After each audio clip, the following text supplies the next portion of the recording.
सुप्रभात छात्रों, आप सभी छात्र कैसे हैं? मैं उम्मीद करती हूँ कि आप सभी छात्र अच्छे होंगे। तो आइए आज का हम पाठ शुरू करते हैं। आज का पाठ है छात्रों, ये आपके सामने कुछ तस्वीर दिखाई दे रही है, तो बताइए ये तस्वीर किस चीज की है?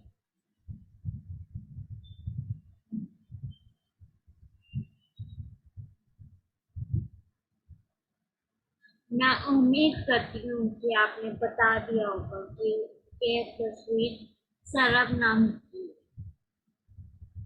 सही विद्यार्थियों के तस्वीर सर्वनाम की है। तो आज हम सर्वनाम जो कि कक्षा 7 का व्याकरण का अध्याय है वो पढ़ने जा रहे हैं। सर्वनाम सर्वनाम वह शब्द होते हैं जो संज्ञा के स्थान पर आते हैं। सर्वनाम यानी सबके लिए नाम संज्ञा के स्थान पर प्रयोग किया जाता है। सर्वनाम को संज्ञा के स्थान पर प्रयोग किया जाता है। इसका प्रयोग भाषा को सुंदर और स्पष्ट हो जाती है। इससे भाषा सुंदर और स्पष्ट हो जाती है। एक ही सर्वनाम शब्द अलग अलग व्यक्तियों या प्राणियों के लिए बोला जाए या लिखा जाए उसे हम सर्वनाम कहते हैं। जैसे मैं एक वाक्य बताती हूँ कि राम जा रहा है, राम अपने स्कूल जा रहा है, राम खेलता है, राम बच्चा है। हम सभी जगह राम राम नहीं बोलेंगे। एक बार हम बोलेंगे राम एक लड़का है, वह स्कूल जा रहा है, वह पढ़ रहा है। तो वह हो गया सर्वनाम। तो मुझे अब बताइए कि सर्वनाम के कुछ उदाहरण दो। आप विद्यार्थियों सर्वनाम के कुछ उदाहरण दो।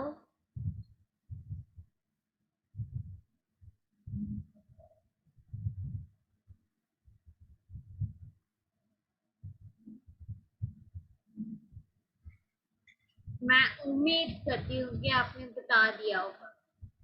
सर्वनाम के कुछ उदाहरण हैं जो कि मैंने आपके लिए लिखे हैं, जैसे कि मैं, तू, तुम, आप, वह, वे, ये सभी सर्वनाम के उदाहरण हैं। ठीक है विद्यार्थियों, तो मैंने आपके लिए एक प्रश्न लिखा है। जो शब्द संज्ञा के स्थान पर प्रयोग करने होने वाले शब्दों को डैश कहते हैं। आप अपना उत्तर कमेंट बॉक्स में लिखें।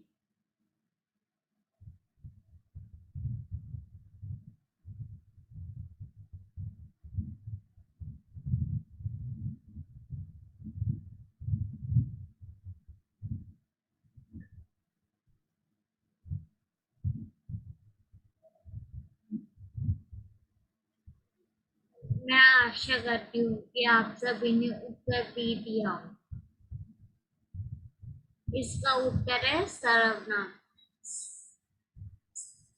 जो शब्द संज्ञा के स्थान पर प्रयोग किए जाते हैं उन्हें हम सर्वनाम कहते हैं। ठीक है विद्यार्थियों, तो सर्वनाम के 6 भेद हैं। संज्ञा के कितने भेद हैं? 5 भेद हैं। और सर्वनाम के भेद 6 हैं। याद रखिए विद्यार्थियों, सर्वनाम के 6 भेद हैं। पुरुषवाचक सर्वनाम, निश्चयवाचक सर्वनाम, अनिश्चयवाचक सर्वनाम, संबंधवाचक सर्वनाम, प्रश्नवाचक सर्वनाम, निजवाचक सर्वनाम। ठीक है विद्यार्थियों, इसके 6 भेद हैं। मैं दोबारा से बोलती हूँ, ये याद रखिए आप कि इसके इतने भेद हैं।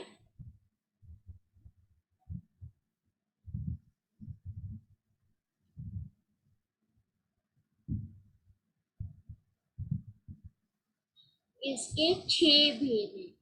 पहला है पुरुषवाचक सर्वनाम, दूसरा है निश्चयवाचक सर्वनाम, तीसरा है अनिश्चयवाचक सर्वनाम, चौथा है संबंधवाचक सर्वनाम, पांचवा है प्रश्नवाचक सर्वनाम, छठा है निजवाचक सर्वनाम। ठीक है विद्यार्थियों, इसके 6 भेद हैं।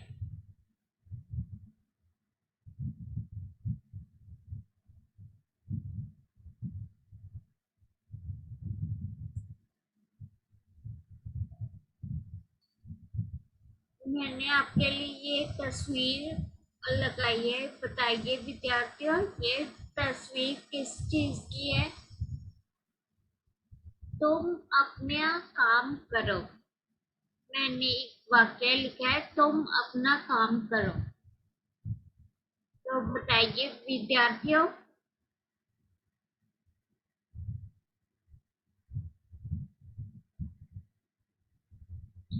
मैं आशा करती हूँ कि आपने उत्तर अपना दे दिया होगा।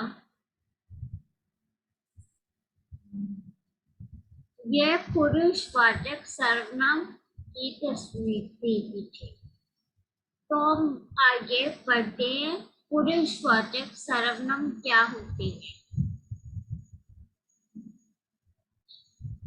जिन सर्वनाम शब्दों का प्रयोग बोलने वाले और सुनने वाले या अन्य किसी व्यक्ति के लिए किया जाए, वह पुरुषवाचक सर्वनाम कहते हैं। जैसे कि मैं, तुम, वह, ये सभी पुरुषवाचक सर्वनाम हुए। जो शब्द सुनने वाले और बोलने वाले, याद रखिए, सुनने वाले, बोलने वाले या अन्य व्यक्ति के लिए प्रयोग किया जाए, उसे हम पुरुषवाचक सर्वनाम कहते हैं। जैसे इसके उदाहरण है मैं, तुम, वह आदि। ये सभी पुरुषवाचक के सर्वनाम के उदाहरण हैं।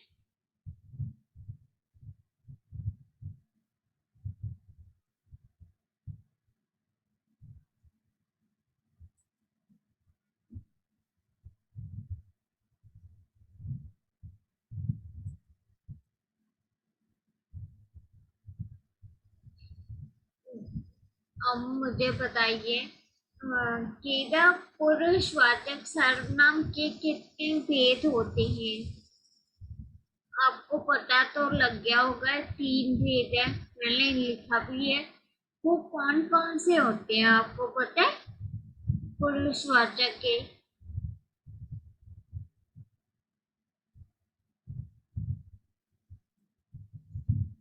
मैंने लिख तो दिया 3 भेद, तो आप बताइए कौन कौन से भेद होते हैं? मैं आशा करती हूँ कि आप सभी ने उत्तर दे दिया होगा।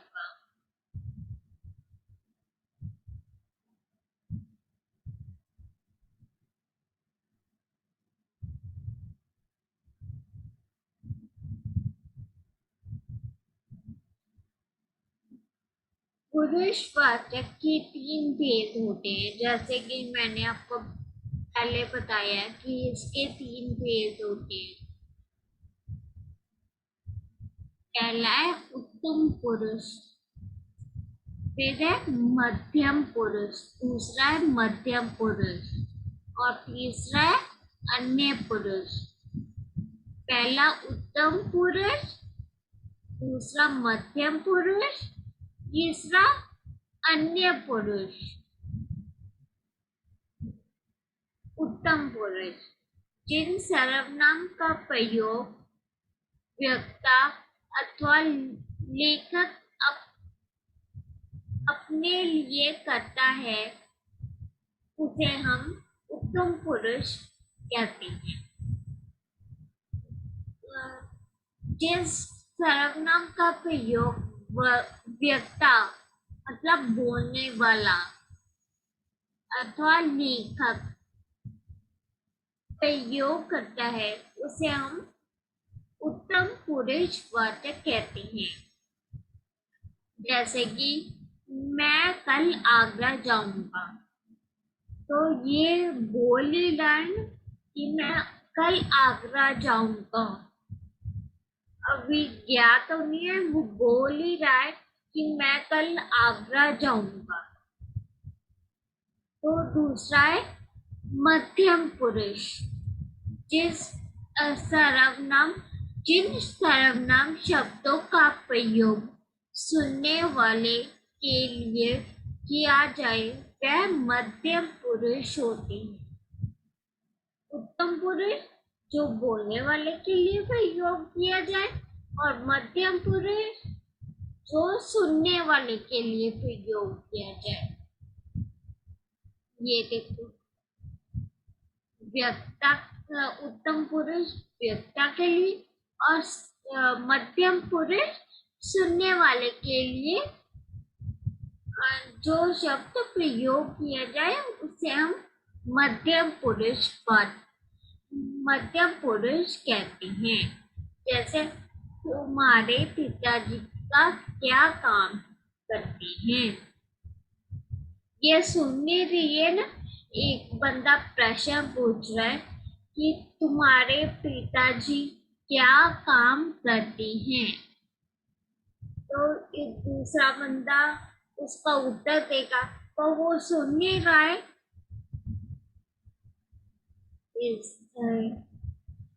इसलिए ये मध्यम पुरुष है। तीसरा है अन्य पुरुष, जिन सर्वनाम शब्दों का प्रयोग मतलब बोलने वाला या सुनने वाला किसी अन्य व्यक्ति के लिए करता है उसे हम अन्य पुरुष कहते हैं। जैसे वह कल विद्यालय नहीं आया था, उन्होंने अपना काम कर लिया है। मतलब ये तीसरे व्यक्ति के लिए प्रयोग किया जाता है, उसे हम अन्य पुरुष कहते हैं। जैसे वह कल विद्यालय नहीं आया था, उन्होंने अपना काम कर लिया है। तो विद्यार्थियों ये याद रखना कि पुरुषवाचक के आगे 3 भेद हैं।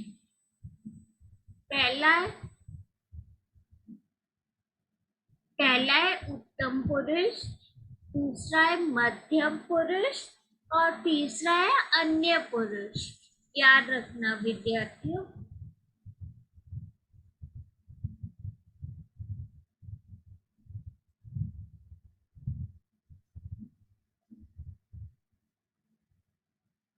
तो मैंने आपके लिए प्रश्न में एक लिखा है, सर्वनाम के भेद कितने होते हैं।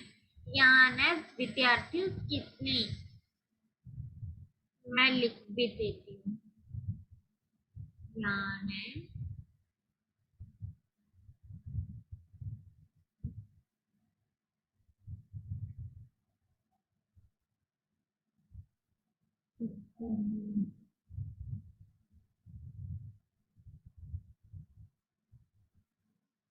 ठीक है विद्यार्थियों, इस सर्वनाम के कितने भेद होते हैं। 6, 4, 8, 2। तो मुझे बताइए विद्यार्थियों।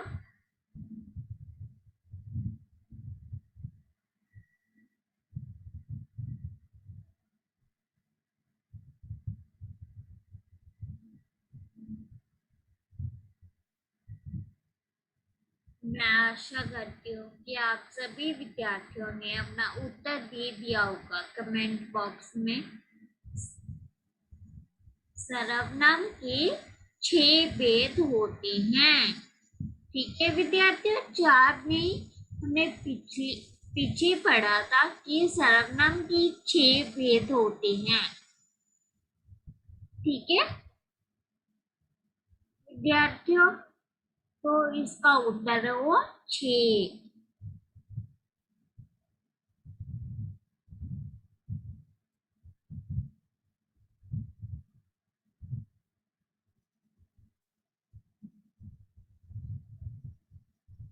उत्तम उत्तम पुरुष सर्वनाम से संबंधित उदाहरण किस विकल्प में से है?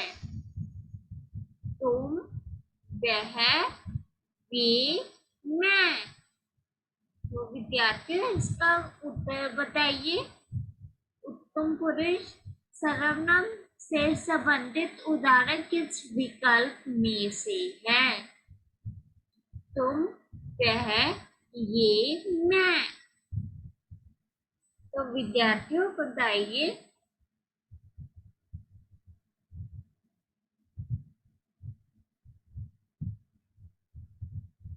इसका उत्तर है मैं।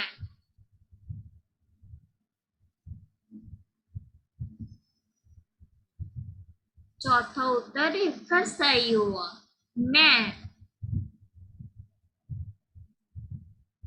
मैं उत्तम पुरुष सर्वनाम से संबंधित है। ठीक है विद्यार्थियों,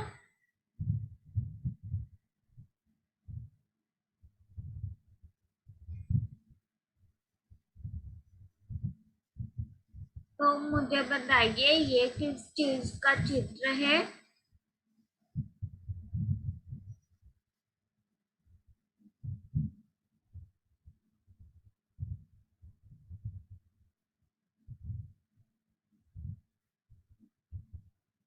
विद्यार्थियों आप सोच रहे होंगे कि ये किताब का चित्र है। आपने सही बताया, ये किताब का चित्र है।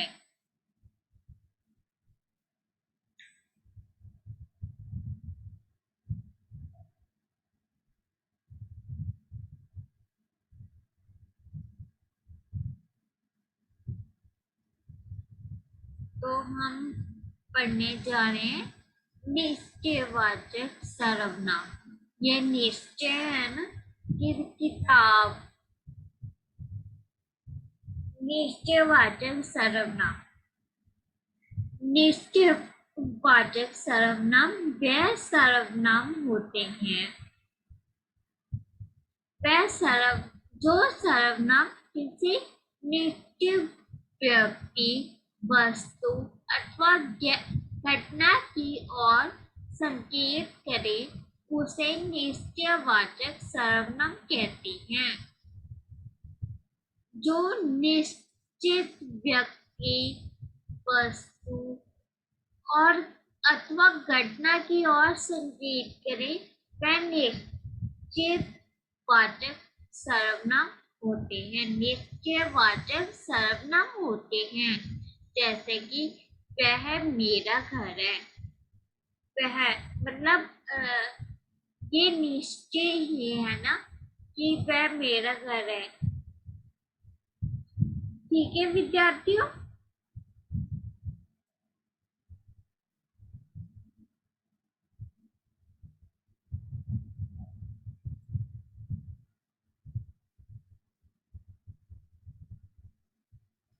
तो मुझे अब कहती निश्चय वाचक सर्वनाम के कुछ उदाहरण दो विद्यार्थियों।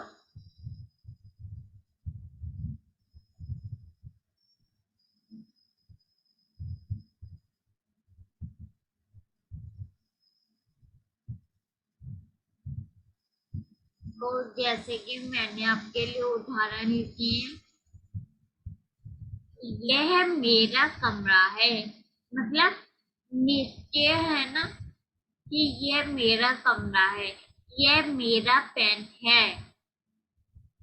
मतलब ये मेरा पेन है, ये मेरी पतंग है। जैसे कि ये मेरा मोबाइल है, ये मेरा कमरा है, ये मेरा घर है।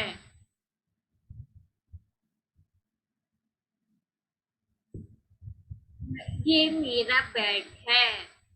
तो ये निश्चयवाचक हुआ। विद्यार्थियों याद रखना।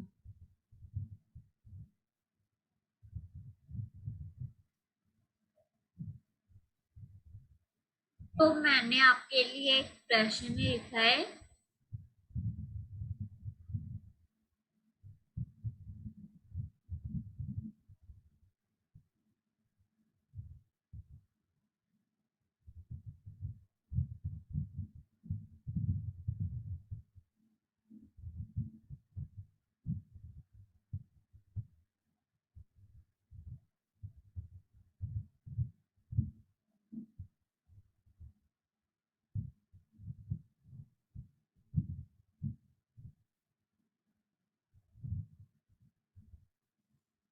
विद्यार्थियों ये मैंने आपके लिए प्रश्न लिखा है। ये मेरी पतंग है, ये उदाहरण निश्चयवाचक सर्वनाम के हैं या नहीं? आप आपने बताना है।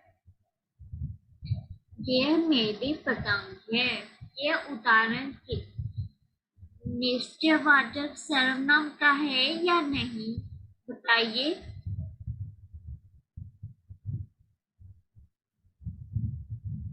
विद्यार्थियों ये निश्चयवाचक सर्वनाम का उदाहरण है। ये मेरी पतंग है, तो ये निश्चयवाचक सर्वनाम का उदाहरण है।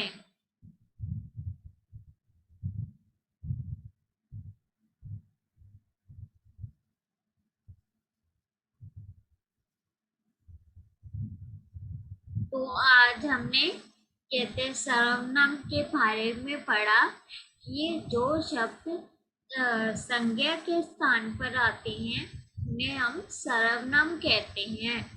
ये सर्वनाम के 6 भेद होते हैं, पर हमने उनमें से सिर्फ 2 भेदों को पढ़ा है विस्तार पूर्वक। पहला भेद है पुरुषवाचक सर्वनाम और दूसरा है निश्चयवाचक सर्वनाम। पुरुषवाचक में आगे 3 इसके भेद होते हैं। उत्तम पुरुषवाचक सर्वनाम, मध्यम पुरुष कहते हैं, तीसरा अन्य पुरुष। और निश्चयवाचक वह होते हैं जो निश्चित वस्तु, घटना या व्यक्ति की ओर संकेत करते हैं, तो उसे हम निश्चितवाचक सर्वनाम कहते हैं। तो मुझे बताइए, पहला प्रश्न है आपके सामने, सर्वनाम किसे कहते हैं?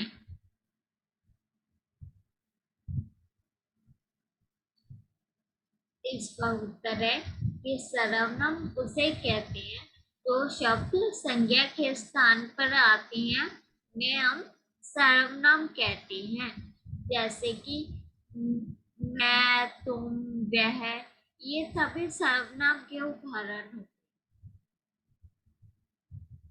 दूसरा प्रश्न है आपके सामने, उत्तम पुरुष किसे कहते हैं?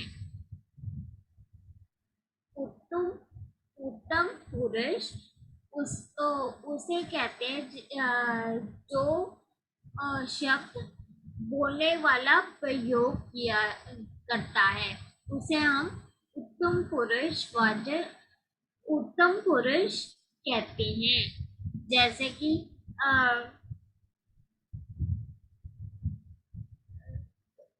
मैं कल आगरा जाऊंगा, तो ये बोलने वाला ही प्रयोग कर रहा है ना, तो ये उत्तम पुरुषवाचक लोग। ठीक है विद्यार्थियों, तो ये आपका ग्रीक कार्य है, यह सभी विद्यार्थी अपनी कॉपी पे नोट कर लीजिए। ये सर्वनाम की भेदों पर आपने चार्ट बनाना है। ठीक है विद्यार्थियों, धन्यवाद विद्यार्थियों।